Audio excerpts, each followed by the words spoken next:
உங்கள எவ்வளவு பேருக்கு தெரியும் 90% ஆஃப் த கிட்ஸோட பிரெயின் வந்துட்டு அவங்க 5 இயர்ஸ்க்குள்ளேயே ஃபுல்லா டெவலப் ஆக முடியுது அப்படின்னு சொல்லிட்டு.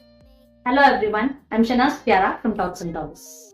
Kids' brain development is categorized in 3 stages: 0 to 3 years, absorption period; 3 to 6 years, consolidation period; and from 6 to 12 years, it is output period.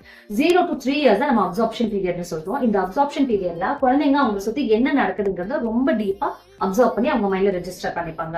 Say for example, அவங்க பேசுற லாங்குவேஜ், அவங்களோட பேரண்ட்ஸ், ஃபேமிலி மெம்பர்ஸ், அவங்க விளையாடுற toys, அவங்கள சுத்தி என்னெல்லாம் இருக்கு அப்படிங்கறது அவங்க குழந்தைங்க அவங்களோட மைண்ட்ல ரொம்ப டீப்பா ரெஜிஸ்டர் பண்ணிப்பாங்க. 3 to 6 years இதை நான் கன்சாலிடேஷன் பீரியட்னு சொல்றோம்.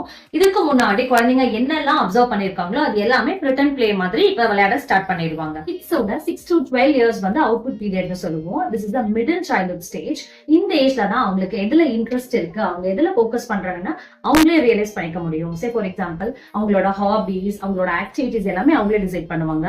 அவங்களோட verbal thinking, critical thinking, அவங்களோட நாலேஜ் எப்படி இருக்கு, ப்ராப்ளம் சால்விங் எல்லாமே இந்த ஏஜ்ல இருந்து தான் ஸ்டார்ட் பண்ணுவோம். இப்போ நீங்க டிசைட் பண்ணுங்க உங்க கிட்ஸோட பிரெயின் வந்து எதுல ரொம்ப ஃபோக்கஸ்டா இருக்கணும் அப்படின்னு சொல்லிட்டு.